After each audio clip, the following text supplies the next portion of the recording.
The city was already awake when a 7-year-old girl stopped the most dangerous man in Palermo. No one screamed. No one ran. They were all too shocked to breathe. She stood there with a crooked backpack and untied shoelaces, staring up at a man newspapers called the Ghost, a mafia boss so feared that adults crossed the street just to avoid his shadow. Then she asked him something no one had ever dared to ask before. "Sir, can you walk me to school today? I don't feel safe." 3 hours later, 3 children vanished from 3 different schools across the city. That was not a coincidence. That was a message. Because what the little girl didn't know, what no one on that street understood yet, was that by asking for protection, she had just triggered a silent war between men who traded in fear, and one man who had drawn a line even the Mafia was never supposed to cross. And the terrifying truth is this: saving one child was easy. Protecting them all would cost everything. Salvatore Romano did not believe in coincidence. In his world, nothing happened without reason, and no one crossed paths by accident. Every glance carried intention. Every step hid calculation. That belief was the reason he was still alive after 20 years ruling the shadows of Palermo. So when a small hand tugged gently at the hem of his tailored black coat, his first instinct was not anger, but alertness. The street froze. Salvatore had just stepped out of his car on Via Marquez, the morning air still cool, the city half awake. His men stood around him like silent sentinels. Adults who passed by lowered their eyes, crossed the street, pretended not to see him. That was how things worked around Salvatore Romano. Except this time, the hand belonged to a child. She stood in front of him, impossibly small against his towering frame. Her backpack hung crooked on her shoulders. One shoelace dragged against the pavement. Dark hair framed a pale face that looked as though sleep had abandoned it weeks ago. But it was her eyes that made Salvatore's breath slow. They were wide, focused, terrified. Not the dramatic fear of a child imagining monsters under a bed. This was the fear of someone who had been watched long enough to recognize danger. "Sir?" Her voice trembled, but she did not step back. "Can you walk me to school today?" Salvatore's men stiffened. His driver swallowed hard. The street dogs near the corner went quiet. "I don't feel safe," the girl added softly. No one had ever said those words to Salvatore Romano. People begged him for mercy, for time, for forgiveness. Some begged for a faster death. But safety? No one asked him for safety. Fear was his currency. Fear was his language. Salvatore studied her face, searching for deception, for a trick, for someone watching from the shadows. Instead, he saw something far more dangerous than any weapon truth. Slowly, deliberately, he knelt until his eyes were level with hers. The movement alone sent a ripple of shock through his entourage. Salvatore Romano did not kneel for anyone. "What's your name?" "Piccolina," he asked, his voice low, controlled. "Sophia," she whispered. "Sophia Benedetti. And why aren't you safe?" "Sophia." She hesitated. Her small fingers tightened around the strap of her backpack. Then, with a shallow breath, she lifted her hand and pointed across the street. A man stood near a lamppost, pretending to scroll through his phone, hands in his pockets. Relaxed posture, smiling. The smile never reached his eyes. Salvatore's pulse struck once, sharp and cold. Marco Vitelli, a trafficker, a predator, a man who sold children to buyers wealthy enough to believe money erased sin. Even the Mafia refused to work with him. Some lines were too filthy to cross. Vitelli met Salvatore's gaze without flinching. The smile widened just enough to be a challenge. In that instant, Salvatore understood something chilling. The girl had not stopped him by chance. She had chosen him. Out of every adult on that street, she had gone to the one man Vitelli would not dare touch in public. Sophia's voice broke again. "He follows me, every morning." "How long?" Salvatore asked. 3 weeks. "Does he talk to you?" "Sometimes. He knows my name." Something inside Salvatore shifted. It wasn't rage. Rage was hot and careless. This was colder, sharper, the kind of feeling that made men disappear. He stood slowly, never taking his eyes off Vitelli. The message was clear. "You've stepped into my street." Salvatore took Sophia's small hand in his. His grip was gentle, deliberate, protective. Walk with me, he said. They began moving toward the school, Salvatore between the child and the street, his men fanning out without instruction. Windows opened, curtains twitched. Neighbors stared as if witnessing a miracle or a curse. Sophia's steps were hesitant at first. Then, gradually, they steadied. "You're not scared?" she asked quietly. Salvatore glanced down at her. "I've been scared my whole life," he replied. "I just learned how to hide it." They walked in silence for a block. Then another.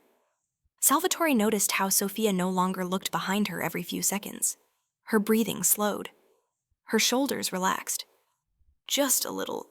Tell me about your family," he said. "I live with my grandma," Sophia answered. "Nonna Maria, she's sick." "Parents." Her fingers tightened around his hand. "They died." Salvatore said nothing. Words felt unnecessary. He had sent his own daughter away years ago, far from Palermo, far from him, believing distance was protection. Looking at Sophia, he wondered how many children never had that luxury. Behind them, Marco Vitelli followed at a distance, close enough to be seen, far enough to avoid confrontation. A warning, a promise. Salvatore felt the familiar weight of his gun beneath his jacket. One movement, 1 second, the problem would vanish. But not like this, not with a child watching, not in daylight. Instead, Salvatore pulled out his phone. "Luca," he said calmly, "I need you to make some visits today. Start with the pharmacy on Via Torino, then the landlord above the old bakery." A pause. "Yes," Salvatore continued. "They're under our protection now." Sophia looked up at him, confused but curious. "What does that mean?" "It means," Salvatore said, squeezing her hand gently, "that your grandmother will have her medicine tonight." They were 2 blocks from the school when Salvatore felt a sense of inevitability. Choices had consequences. And this one would echo, because Vitelli would not retreat. Men like him never did. And Salvatore Romano had just done something far more dangerous than pulling a trigger. He had chosen a side. As the school gates came into view, Sophia smiled up at him, a small, radiant smile that made the noise of the city fade. "Thank you," she said. "Will you walk me home too?" Salvatore looked past her, to the man across the street, to the future he could already see unfolding in blood and fire. "Yes," he said quietly, "I will." But even as Sophia disappeared through the school doors, Salvatore knew the truth. Walking her to school was the easy part. What came next would cost him everything. If this story touched your heart, follow the channel to enjoy many more heart-stirring stories every week. The moment the school doors closed behind Sophia, Salvatore Romano felt the city shift. He stood across the street longer than necessary, hands in his coat pockets, gaze steady, as if waiting for something invisible to reveal itself. Children's laughter spilled through the open windows, light and careless, painfully out of place in the world he ruled. For a fleeting second, Salvatore allowed himself to imagine that this was enough, that walking her to school had somehow restored balance. Then his phone vibrated. One message, one word, done. Luca never elaborated unless asked. Salvatore didn't need details yet. He already knew what done meant. The pharmacy would extend credit. The landlord would suddenly remember compassion. The grocery store would discover generosity buried beneath fear. Protection in Palermo rarely arrived wearing kindness. It arrived wearing consequences. Behind him, Marco Vitelli leaned against his car, watching, not hiding, not retreating. Salvatore met his eyes again. Vitelli's smile was gone. That was worse. Salvatore turned away first. It was deliberate. He wanted Vitelli to feel dismissed, irrelevant, underestimated.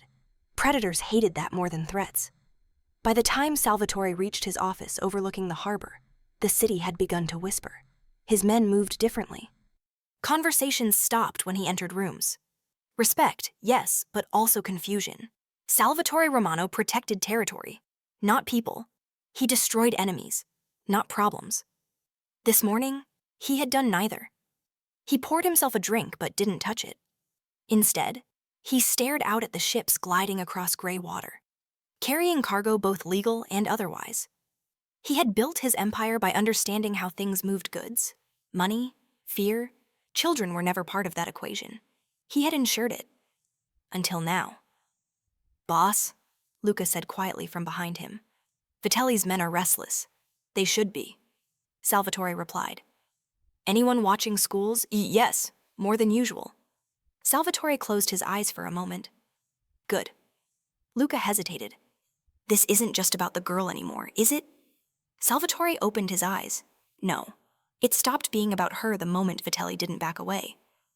That afternoon, Nonna Maria Benedetti woke to a knock at the door that nearly stopped her heart. Men didn't knock politely in Via Marquez. They barged in, shouted, demanded. This knock was measured, respectful. When she opened the door, she found a young man holding a paper bag. "Signora Benedetti," he said gently, "these are for you." Inside were medications every prescription she had rationed, skipped, stretched beyond safety. Her hands shook as she touched the labels. "I can't pay for this," she whispered. The man smiled faintly. "You already have." By evening, word had spread. The old bakery downstairs extended credit. The landlord called personally, not to threaten, but to apologize. Nonna Maria sat at her kitchen table, crying silently, unable to understand how the world had shifted so quickly. Sophia watched her with cautious hope. She had learned not to trust good news. That night, Salvatore dreamed of his daughter. Isabella stood at the edge of a schoolyard, calling his name, while shadows crept closer behind her. He woke with his heart pounding, a cold certainty settling into his bones. Across the city, Marco Vitelli sat in a warehouse office, studying photographs pinned to a corkboard. Sophia walking beside Salvatore. Salvatore kneeling. Salvatore touching her hand. "Sentimental," Vitelli murmured. "That's new." Alejandro Greco paced behind him. "This is dangerous. You know his rules." Vitelli turned, eyes sharp. "Rules are only rules until they're tested. You're suggesting I'm suggesting." Vitelli interrupted. "That Romano just told the entire city he has a weakness." Greco frowned. "A child. A symbol," Vitelli corrected. "And symbols can be broken." The next morning, Palermo woke to sirens. By noon, 3 children were missing. Different neighborhoods, different schools, same method. Quick, clean, silent. The news reached Salvatore as he was pouring coffee he didn't want. The cup shattered in his hand, ceramics slicing his palm. He didn't notice the blood. 3 names. 3 ages, none of them Sophia. That was the message. Luca burst into the room moments later. Pale. "Boss, it's coordinated." Salvatore's voice was steady, terrifyingly so. "Vitelli." "Yes." Salvatore washed the blood from his hand slowly, methodically. He dried it, wrapped it, and picked up his phone. "Lock down Via Marquez," he said. "Double everything around the Benedetti building. No gaps. No mistakes." "And the other children," Salvatore's jaw tightened. "We find them. That's not our territory." Salvatore looked at Luca, really looked at him. "It is now." That afternoon, an envelope appeared on Salvatore's desk. No name, no return address. Inside were photographs. Sophia laughing with her grandmother. Sophia tying her shoes. Sophia standing at the school gate. On the back of the final photo, written in elegant script, were 4 words. "You can't protect everyone." Salvatore closed his eyes. Vitelli thought this was about power, about territory, about pride. He was wrong. This was about a promise made to a child who had trusted the wrong man for protection and found the right one by accident. Salvatore Romano did not undo promises. He reached for his phone. "Luca," he said quietly, "wake everyone." Outside, the city continued breathing, unaware that the line between hunter and hunted had just been erased. And somewhere in Palermo, a war had begun, not for money, not for control, but for the right of children to walk to school without fear. By nightfall, Palermo no longer whispered. It listened. Salvatore Romano sat alone in his office, lights off, the harbor glowing faintly beyond the glass. The envelope lay open on his desk. The photographs spread like quiet accusations. He did not touch them again. He didn't need to. The images had already carved themselves into memory Sophia's smile, her small hands, The ordinary moments Vitelli had turned into threats. Men like Vitelli believed fear was a lever. Pull it hard enough, and anyone would bend. Salvatore had built an empire on that truth. What Vitelli failed to understand was that fear lost its power the moment it collided with something stronger. A promise. Status, Salvatore said into the phone without looking up. Checkpoints are live, Luca replied. 2 layers around Via Marquez, rotating shifts. No one gets near the Benedetti building without being seen. And Sofia. She stayed home today. School agreed to remote lessons for now. Salvatore closed his eyes briefly. Keeping her hidden felt like surrender. But exposure was worse. Protection was never perfect. It was only relentless. Good, he said. What about the missing children? A pause. Too long. We traced a vehicle, Luca said carefully. False plates. Warehouse district. But the trail splits. Vitelli had planned this well. He always did. Chaos scattered attention. Confusion bought time. Salvatore felt the weight of every second pressing against his ribs. Children were not merchandise to be tracked like shipments. They were fragile. And time was cruel. Call everyone, Salvatore said. Not just ours. Luca hesitated. You mean I mean everyone. Salvatore interrupted. People who owe us. People who hate us. People who profit from pretending they're neutral. That will expose us. Salvatore turned from the window. His expression was calm, almost gentle. So be it. Across the city. Sofia lay awake in her small bed, listening to the unfamiliar sounds outside footsteps on the stairs, murmured voices, the low hum of engines that never seemed to leave. Her grandmother slept restlessly in the next room, medicine finally easing pain that had been ignored for too long. Sofia pressed her face into the pillow, clutching the edge of the blanket. She told herself she wasn't scared. She had held Salvatore's hand. She had felt the certainty in his grip, the way adults never lied with their hands. Still, when the shadows shifted across her wall, her breath caught. A soft knock came at the door. Nonna Maria stirred. Sofia, she called. It's me, Sofia whispered, already sitting up. Another knock, firmer this time. Nonna Maria rose, heart pounding, and opened the door to find Salvatore himself standing in the hallway. No entourage, no suit jacket, just a man with tired eyes and a gravity that filled the narrow space. I'm sorry to come so late, he said quietly. I wanted to see her. Sofia stepped forward before her grandmother could answer. I'm here. Salvatore knelt again, a habit forming without his permission. I need to ask you something, he said, voice steady. Have you seen anyone new near the building? Anyone who doesn't belong? Sofia thought carefully. Children noticed things adults dismissed. A man, she said slowly. Yesterday. He waited by the bakery. He left when he saw your men. Salvatore nodded once. Did he talk to you? She shook her head. But he watched Nonna. That was enough. Salvatore stood, signaling to Luca through the doorway. Double the back stairwell. Quietly. He turned back to Sofia. You did nothing wrong, he said. Do you hear me? She nodded, though her eyes shimmered. Are the other kids going to be okay? The question struck him harder than any threat. Salvatore had faced men with guns, judges with files, rivals with nothing to lose. This was different. I'm going to bring them home, he said. It was not reassurance. It was a vow. On the drive back. Luca finally spoke the thought both had been avoiding. Vitelli won't stop. No, Salvatore agreed. He'll escalate. He'll come for you. Salvatore's mouth curved in a humorless smile. He already has. The first attack came before dawn. A fire tore through one of Salvatore's warehouses near the docks, flames devouring crates marked for export. No casualties. A warning. Vitelli's signature was subtle when he wanted it to be. Salvatore watched the smoke rise from a distance, hands clasped behind his back. He felt nothing. Not yet. Losses, he asked. Manageable? Luca replied. But the message is clear. Salvatore nodded. Good. Now he's predictable. That morning, Salvatore did something no one expected. He walked into a police station. Conversation stopped. Officers froze. Phones went quiet. Salvatore Romano did not cross that threshold unless someone was about to disappear forever. I'm here about the missing children, he said calmly. The room buzzed with unease. A senior officer stepped forward. Wary. We're handling it. Salvatore met his gaze. You're waiting. The officer bristled. That's procedure. Salvatore leaned closer, lowering his voice. Procedure buries children. Silence followed.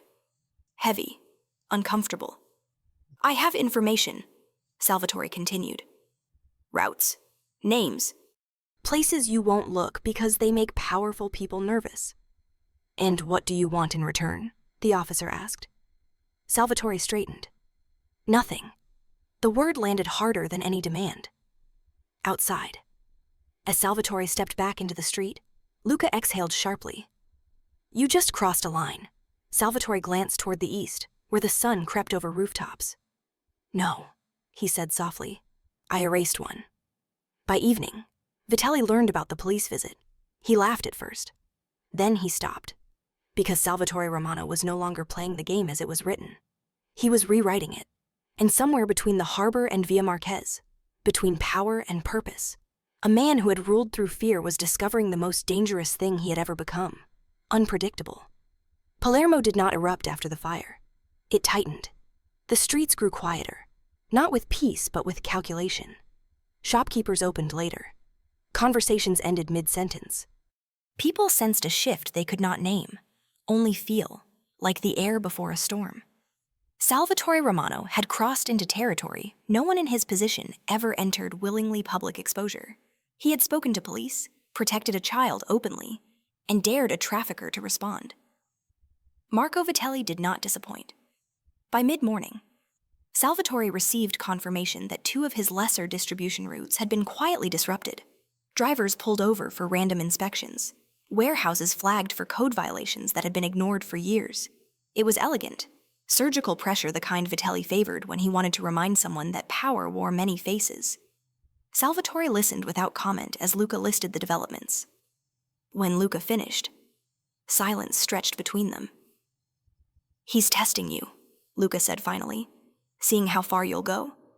Salvatore looked down at the map spread across his desk. Red pins marked territory. Blue pins marked schools. He had added those himself.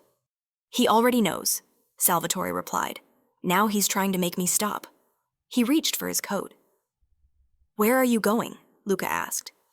Outside, Salvatore said. Visibility matters. Luca frowned.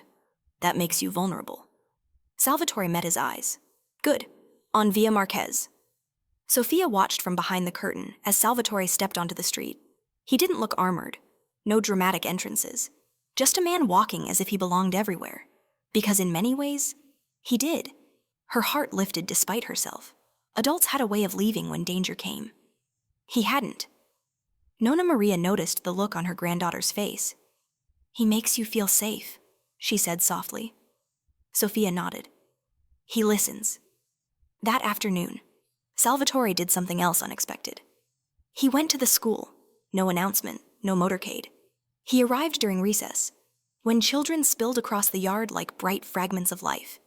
Teachers stiffened when they saw him, instinct battling duty. Parents watching from the fence murmured his name like a warning. Salvatore ignored it all.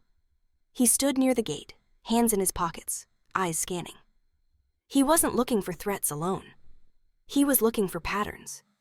He saw a man linger too long near the fence, pretending to smoke. Another who walked past twice, counting windows. Small mistakes, human ones. Salvatore memorized their faces. When the bell rang, Sophia emerged, her eyes searching automatically. The moment she saw him, she broke into a run, stopping just short of colliding with his legs. You came, she said, breathless. I told you I would, he replied. She hesitated, then slipped her hand into his. It felt natural now, as if the world had quietly agreed to allow it. Salvatore felt the familiar weight settle in his chest, the strange tenderness that had begun to follow him since that first morning. They walked home together, slower this time. Sophia talked about her lesson, about a drawing she had made for her grandmother.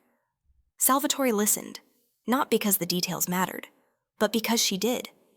Behind them, someone watched. Vitelli stood across the street, unbothered by being seen. His expression was calm, almost curious, as though studying a puzzle. Salvatore felt him before he saw him. He stopped walking. Sophia noticed immediately. "What is it?" "Nothing," Salvatore said, though it was a lie. He turned, meeting Vitelli's gaze. Vitelli crossed the street alone. No guards, no weapons visible. Confidence radiated from him like heat. "You're making this difficult," Vitelli said pleasantly. "For everyone." Salvatore's voice remained even. "You made it impossible." Vitelli smiled thinly, eyes flicking to Sophia. "Children adapt quickly. They forget." Sophia tightened her grip. Salvatore felt it. He stepped half a pace forward, placing himself fully between Vitelli and the girl. "She won't," Salvatore said. "And neither will I." Vitelli studied him for a long moment, then nodded as if confirming a theory. "You've changed?" "No," Salvatore replied. "I remembered."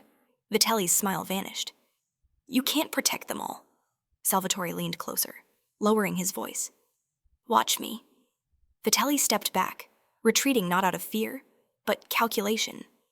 He turned and walked away, already planning his next move. That night, the second blow landed. One of Salvatore's oldest lieutenants was found beaten, alive but broken. A message carved into the wood beside him mused. Salvatore stood at the hospital bed long after the doctors left. The man's breathing was shallow, his eyes unfocused. Loyalty had always come at a price. Salvatore had demanded it for decades. Now others were paying because of his choice. The weight pressed harder. Luca joined him quietly.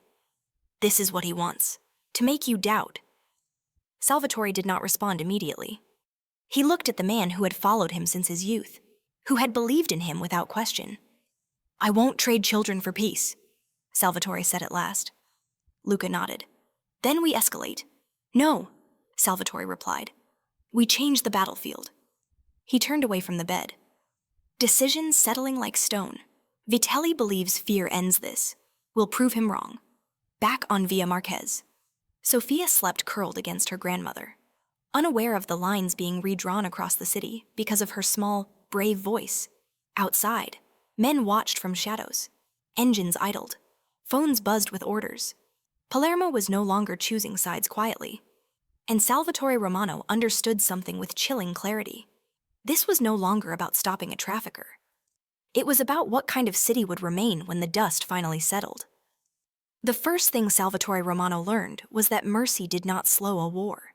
It sharpened it. The city responded to his refusal to retreat with subtle cruelty. A supplier vanished. A trusted accountant fled overnight, leaving behind ledgers riddled with holes. Permits stalled. Phones rang unanswered. These were not blows meant to kill him. They were cuts designed to bleed him slowly, to remind him that compassion had consequences. Salvatore absorbed it all in silence. From the balcony of his office, he watched Palermo move as if nothing were wrong. Couples laughed in cafes. Children chased pigeons across sunlit squares. Life, indifferent and persistent, carried on. It would have been easier if the city had screamed. Instead, it smiled. Behind him, Luca waited. "They're tightening the net," Luca said. "Vitelli's been speaking to people who never answer his calls." Salvatore nodded. "He's isolating us." "Yes." Salvatore turned from the view. "Then we stopped being alone." That afternoon, Salvatore called a meeting no one expected. Not his inner circle, not the usual lieutenants. He summoned the quiet ones, the men who kept distance from open violence, who preferred numbers and whispers to guns. Some were rivals, some were enemies. All of them had children. The room was tense. Suspicion hung thick in the air. "I won't waste your time," Salvatore said. Standing at the head of the table, Vitelli is expanding. He's taking children? Murmurs rippled through the room. "This doesn't concern us," one man said sharply. Salvatore met his gaze. "It will." Another leaned back, arms crossed. "You want a truce?" "No," Salvatore replied. "I want cooperation." Silence followed. Cooperation across lines that had been drawn in blood was unheard of. Dangerous. Almost naive. "You're asking us to risk everything," someone said. Salvatore's voice remained calm. I'm asking you to remember what we refused to touch, one by one. The men exchanged glances. No one spoke of morality. That language didn't survive in their world. But there were rules older than profit. Even criminals needed something to believe separated them from monsters. By the end of the meeting, no promises were made, but no one walked out laughing. That night, Sophia dreamed of fire. She woke gasping, heart racing, the image clinging to her eyelids. The city felt louder than usual, as though it were breathing too close. She slipped from bed and padded into the kitchen, where Nona Maria sat awake, rosary beads tangled in her fingers. He's angry, Sophia said quietly. Nona Maria looked up. Who? Piccolina. The bad man. Nona Maria pulled her close, pressing a kiss into her hair. You're safe. Sophia wanted to believe her. She really did. The next morning, Salvatore did not walk Sophia to school. Instead, the street filled with neighbors. Shopkeepers stepped outside earlier than usual. Parents lingered longer. Old men who never left their stoops watched with narrowed eyes. It was not organized. It was instinctive. A quiet decision made collectively, without words. Sophia noticed. Why is everyone here? Salvatore crouched beside her. Sometimes, he said gently, people remember they belong to each other. She smiled, reassured, and joined the other children. Salvatore stayed behind, watching until the doors closed. Across the city, Marco Vitelli observed reports piling onto his desk. Surveillance disrupted. Informants gone silent. Routes compromised. Something was shifting. He frowned. This was not resistance. It was alignment. Vitelli had built his empire by exploiting division. Fear kept people isolated. Isolation made them easy to control. Salvatore was undoing that not by force, but by presence. Find the crack, Vitelli ordered. There's always a crack. They found it that afternoon. One of Salvatore's couriers was intercepted. Beaten badly enough to send a message, but not kill. A photograph was delivered with him. Sophia, walking home, taken from a distance. Recent. Salvatore stared at it without expression. Luca's voice was tight. He's circling closer. Yes, Salvatore said. He's impatient. He wants you to break. Salvatore folded the photo carefully, placing it in his pocket. Then we disappoint him. That evening, Salvatore went to the Benedetti apartment alone. He sat at the small table, sharing soup with Nona Maria, listening to Sophia chatter about her day.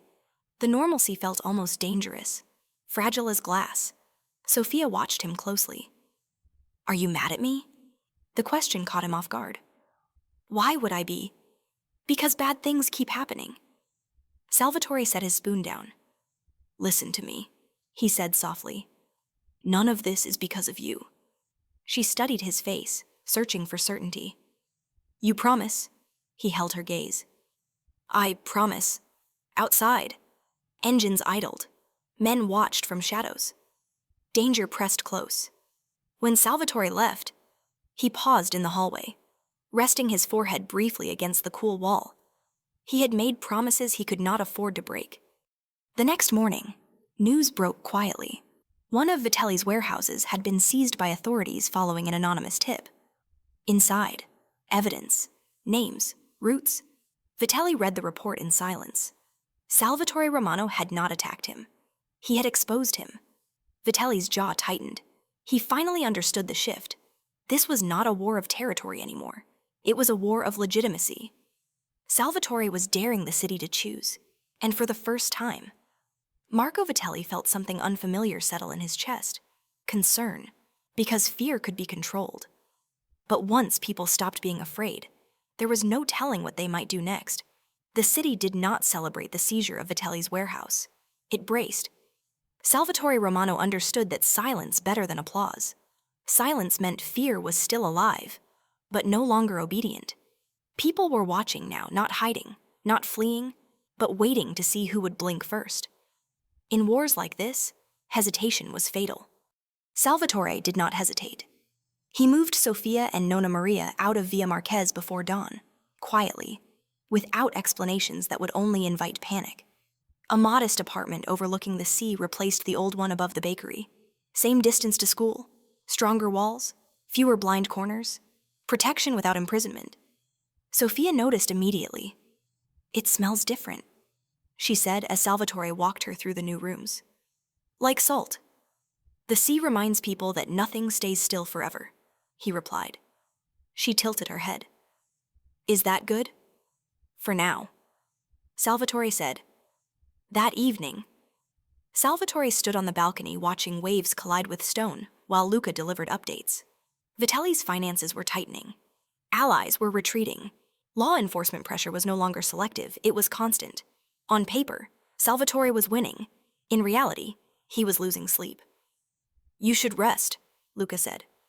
Salvatore shook his head. He hasn't played his strongest card yet. As if summoned by the thought, Salvatore's phone vibrated. Unknown number. He answered without greeting. "You've been busy," Vitelli's voice said smoothly. Salvatore closed his eyes. "You shouldn't have called." Vitelli laughed softly. "You moved the girl." "Yes, closer to the water," Vitelli continued. "Romantic choice?" Salvatore's grip tightened. "Say what you want to say." There was a pause. Then Vitelli's tone shifted, no longer amused, but precise. "You exposed one warehouse. I took 3 children. You involve the police again. I take 5. Silence stretched, heavy and deliberate. "You don't negotiate with children," Salvatore said. "I already am," Vitelli replied calmly. "And you taught me how. Visibility matters. Remember." The line went dead. Salvatore stood motionless long after the call ended. The sea below crashed relentlessly, indifferent to human cruelty. Luca watched him carefully, recognizing the stillness for what it was the moment before violence. "He's bluffing," Luca said. "No," Salvatore replied. "He's cornered." That night, Sophia couldn't sleep. The apartment was quiet, too quiet, and the sound of waves felt like something knocking endlessly from the other side of the world. She padded into the living room and found Salvatore sitting in the dark. Jacket discarded, sleeves rolled up, hands clasped. "You're still awake," she whispered. "So are you," he said gently. She climbed onto the couch beside him without asking. For a moment, neither spoke. The silence felt different now shared. "Did I do something wrong?" she asked. Salvatore turned toward her fully. "Why would you think that? Because everyone looks tired when they see me." The honesty struck deeper than any threat. Salvatore considered his answer carefully. "People are tired because they've forgotten how to fight for the right things," he said. "You reminded them." She studied him. "Will the bad man stop?" Salvatore hesitated, then shook his head. "Not yet." Sophia nodded slowly, absorbing the truth without flinching. "Then don't stop either." The simplicity of it stole his breath. Before he could reply, a sharp sound cut through the air, a crack, distant but unmistakable. Gunfire. Luca was moving before the echo faded. "Dockside," he said. "Warehouse 3. Salvatore rose, already reaching for his coat. "Lock this place down. I'm coming," Luca said. "No," Salvatore replied. "You stay." Their eyes met. Luca understood. The docks were chaos when Salvatore arrived. Smoke curled into the night sky. Sirens wailed. A body lay near the water, face obscured. One of Vitelli's men. Dead. Not an accident. Salvatore surveyed the scene, reading the language of violence fluently. This wasn't an attack on him. It was a performance. Vitelli wanted witnesses. He wanted escalation. Salvatore's phone rang again. "You see," Vitelli said without preamble, "I can bleed too." "The question is, how many will bleed with me?" Salvatore's voice was ice. "You crossed the wrong line," Vitelli sighed. "No, I crossed the only one you care about." Salvatore ended the call and stared out at the black water. For the first time, he allowed himself to acknowledge the truth he had been avoiding. As long as Vitelli lived, Sophia would never be safe. The realization did not bring relief. It brought grief. By morning, the city woke to rumors of war. Mothers kept children home. Businesses closed early. The tension finally broke the surface. Salvatore returned to the apartment just as dawn painted the sky pale gold. Sophia was already awake, sitting at the table with Nonna Maria. "You're bleeding," Sophia said. eyes wide. Salvatore glanced at his knuckles, bruised and split. He hadn't noticed. "I'm fine," he said. She didn't look convinced, but she reached out anyway, wrapping her small fingers around his injured hand with surprising care. "Be careful," she said quietly. Salvatore swallowed. In that moment, he understood the cruelest truth of all: protecting innocence did not make you innocent. It made you responsible. He kissed the top of Sophia's head, lingering just a second longer than necessary. Then he straightened, the weight of decision settling fully into place. Across the city, Marco Vitelli prepared for his final move, confident that Salvatore would hesitate when it mattered most. He was wrong, because Salvatore Romano was done reacting. And when a man who has nothing left to lose stops waiting, the world tends to break around him. Salvatore Romano did not announce the shift. He never did. Power that explained itself was already weakening.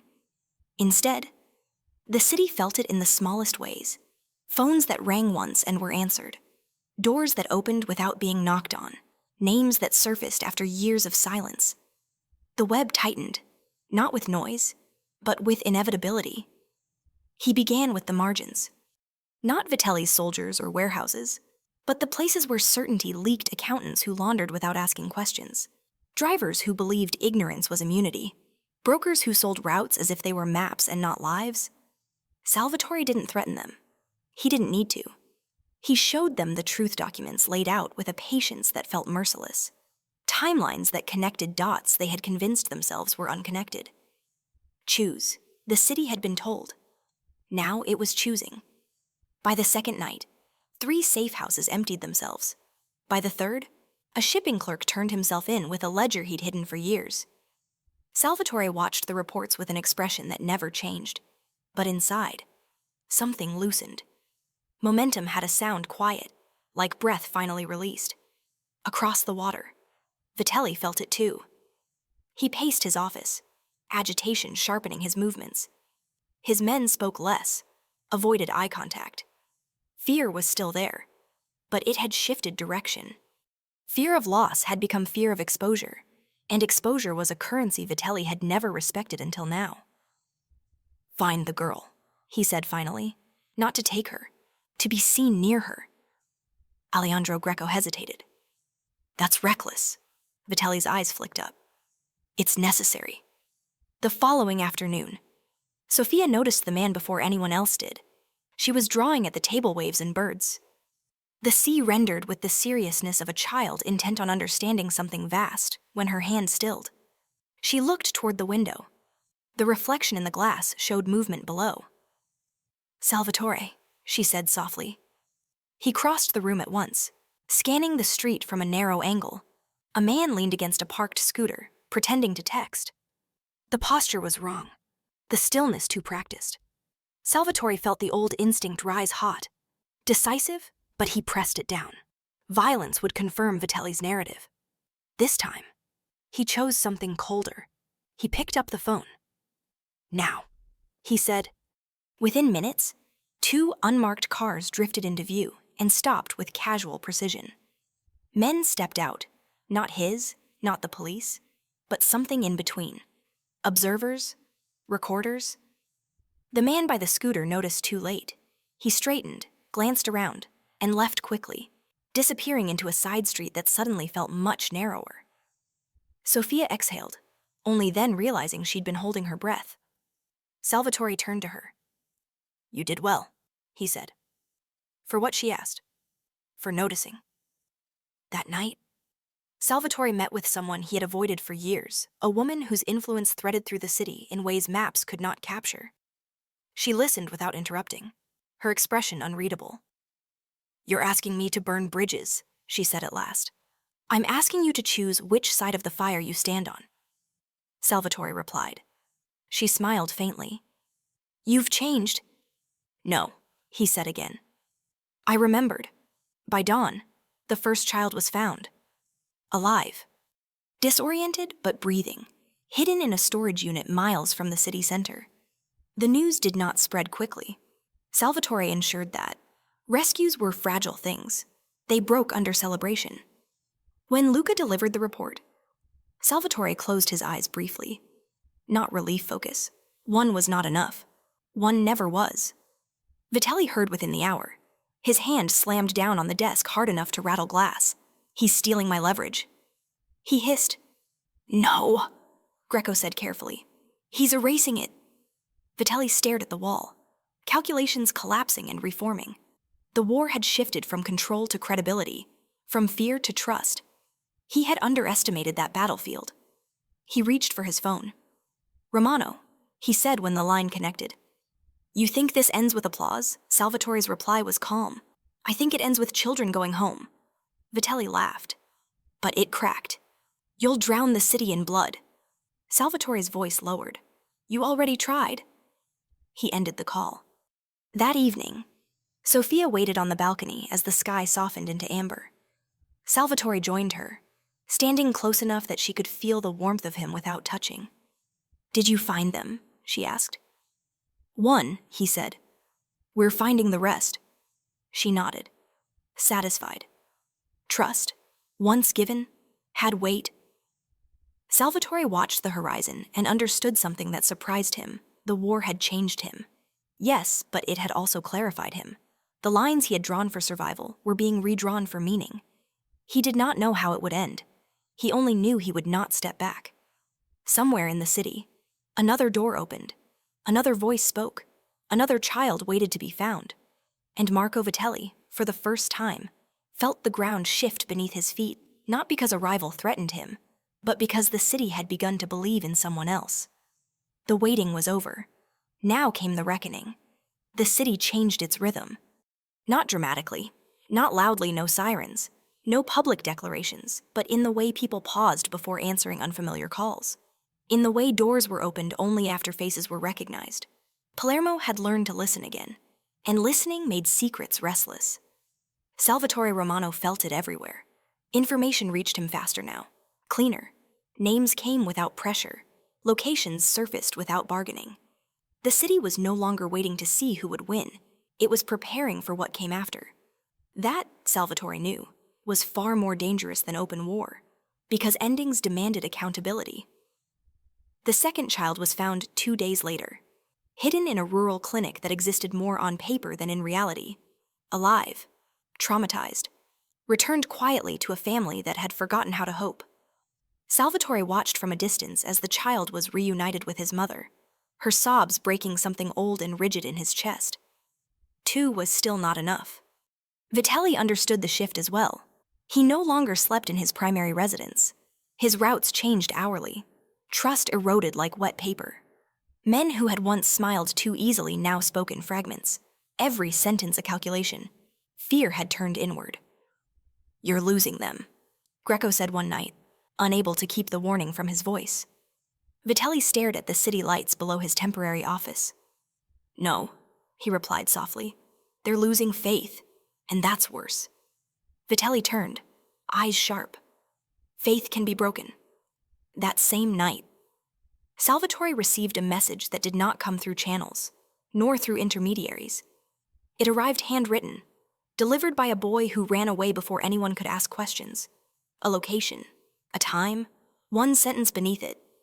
You taught me visibility matters. Salvatore read it twice, then folded the paper carefully. It was not a trap meant to kill him. Vitelli wanted something more precise. An audience. You can't go, Luca said immediately when Salvatore showed him the note. I already am, Salvatore replied. He went alone. The place was an abandoned theater on the edge of the city, its grandeur eaten away by neglect. Dust-coated velvet seats, torn curtains hung like wounded flags, the kind of place where echoes lingered longer than they should. Vitelli waited on the stage.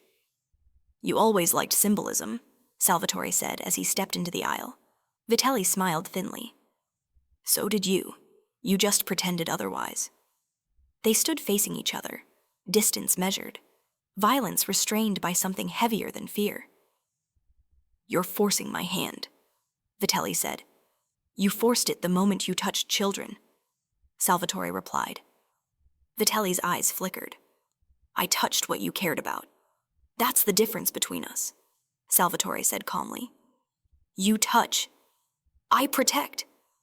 Vitelli laughed. but it sounded tired. And what happens when protection isn't enough? Salvatore held his gaze. Then we expose... Vitelli's expression hardened. You think the city will thank you when the truth comes out. It won't stop with me. I know. Your name will be dragged through it, Vitelli continued. Your alliances. Your past. The girl. Salvatore did not flinch. She deserves a world where silence isn't the price of safety. For the first time, Vitelli looked uncertain, not afraid uncertain. The ground beneath his strategy had shifted again. You've already decided, he said.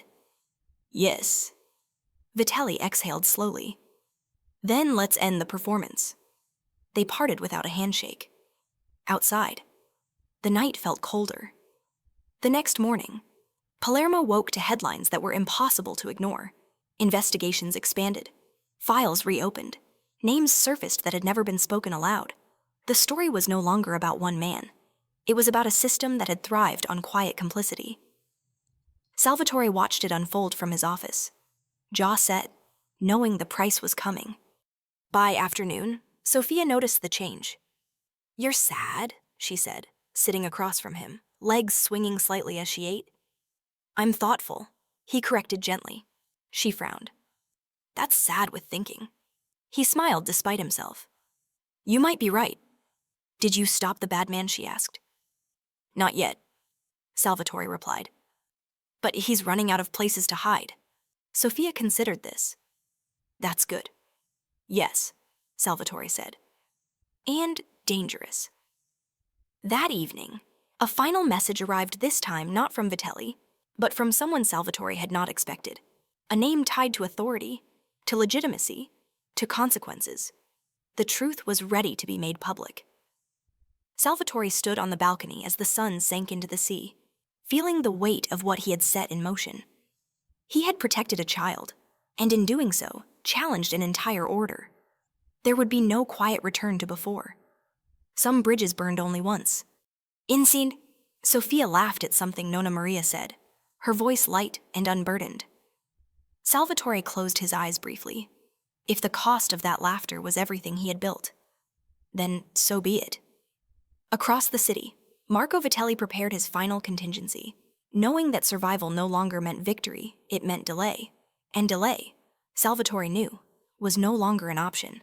The truth was coming, and it would not be gentle. The city did not explode when the truth surfaced. It exhaled. Documents became public quietly, threaded through official channels that could no longer pretend ignorance. Names fell like dominoes: politicians, financiers, intermediaries who had thrived on distance and deniability. Arrests followed, not dramatic, not televised, but steady enough to feel irreversible. Salvatore Romano watched it unfold with a strange detachment. He had expected satisfaction. Instead, he felt something closer to mourning. Systems did not collapse without casualties. And some of those casualties were men who had once stood beside him, believing they were untouchable. Luca read the reports aloud, voice low. Vitelli's accounts are frozen. His movements are restricted. He hasn't been seen in 48 hours. He's still here, Salvatore said. He won't leave the city. Why? Because running would mean admitting the city no longer belongs to him. That night, Salvatore walked alone through streets he had ruled for decades. Doors closed softly as he passed, not in fear, but in respect mixed with uncertainty. Palermo was learning a new balance, and balance always felt like instability before it became normal. At the apartment, Sophia waited by the window, chin resting on folded arms. You're late, she said. I am, Salvatore replied, kneeling beside her. I'm sorry. She studied his face, serious in the way only children could be. Is it almost over? He considered the question carefully. It's almost different. She smiled at that, satisfied with an answer that didn't pretend to be simple. Later, as Sophia slept, Salvatore sat with Nonna Maria at the small kitchen table. The old woman poured him tea, hands steady. You look tired in the bones, she said. I am, Salvatore admitted. She met his eyes, unflinching. You did not save her so you could disappear. No, he said quietly. Then you must learn how to stay. Her words followed him long after he returned to the balcony, watching the sea darken under a moonless sky. For years, survival had meant control, distance, preparedness for loss. Staying required something else entirely. The call came just before dawn. A location, a single sentence, one last conversation. Salvatore did not wake Luca. He left a note instead, brief and precise, and walked into the thinning night. Vitelli waited in a church that had not seen a congregation in years. Candles burned low, casting uneven shadows across cracked stone. He looked older than Salvatore remembered, his confidence worn thin by exposure. "You won," Vitelli said without preamble. Salvatore shook his head. "No one wins this." Vitelli laughed softly. "Spoken like a man who finally understands the cost. I've always understood it." Salvatore replied, "I just stopped accepting it as inevitable." Vitelli's gaze sharpened. "They'll take me?" "Yes." "And you?" Vitelli asked. "You think you walk away clean?" Salvatore was silent for a moment. "No." Vitelli studied him, then nodded slowly. "That's why this hurts more than defeat." Sirens echoed faintly in the distance. Vitelli straightened his coat. "You changed the rules." Salvatore met his eyes. "You forgot why they existed." When Vitelli turned himself in minutes later, there was no struggle, only resignation. The city woke to confirmation. Children were returned. Names were cleared. Silence lost its power. Palermo did not become innocent overnight, but it became awake, and that was enough for now. Salvatore stood in his office, boxes half packed. His operations were dissolving, absorbed into something less visible, less violent. He had orchestrated his own disappearance from the world that had defined him. Luca entered quietly. "It's done." Salvatore nodded. "Good." And after Luca asked, Salvatore looked out the window, toward the street where Sofia would soon walk to school. "After," he said, "I learned how to live with the consequences." That afternoon, Salvatore walked Sofia home himself. No entourage, no shadows, just the two of them and the ordinary noise of the city. She skipped ahead, then turned back suddenly. "You're not scary anymore," she said thoughtfully. He smiled. "Was I ever?" She shrugged. "A little, but in a broken way." He laughed softly. "That might be fair." They stopped at the bakery on the corner, the owner greeting them with a nod that held no fear. Sofia chose a pastry, powdered sugar dusting her fingers. As they stepped back into the sunlight, Salvatore felt something unfamiliar settle in his chest. Not victory, peace tentative, fragile, but real. The night had not ended everything. It had cleared the path, and as the city moved forward, carrying scars and hope in equal measure, Salvatore Romano understood that the hardest part was not destroying the past. It was choosing to believe in what came after. The city woke gently for the first time in years, not because crime had vanished, nor because justice had suddenly become pure, but because fear no longer dictated the morning.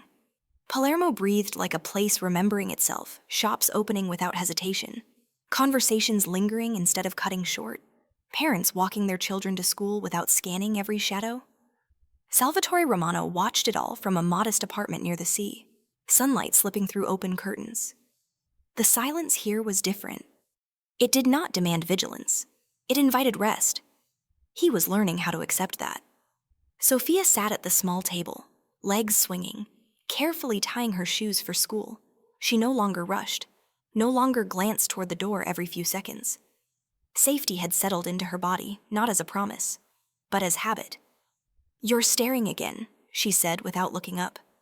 Salvatore smiled. "I'm thinking, that's the sad kind or the quiet kind?" He considered. "The grateful kind." She nodded, satisfied, and stood. "Then walk me. Outside." The street greeted them with warmth. Neighbors nodded. Some smiled.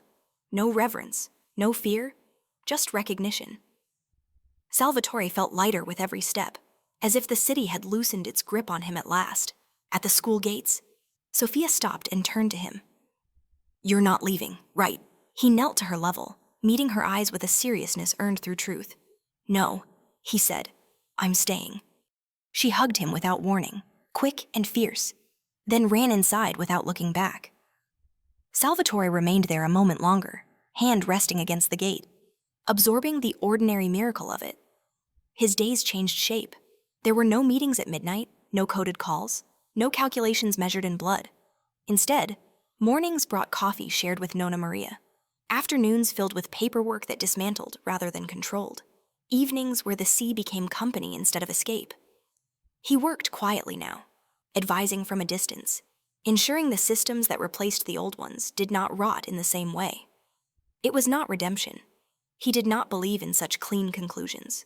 It was responsibility, extended forward. One evening, Luca visited, standing awkwardly in the doorway as if unsure he belonged in this softer world. "You look human," Luca said. Salvatore smiled. "I was always human."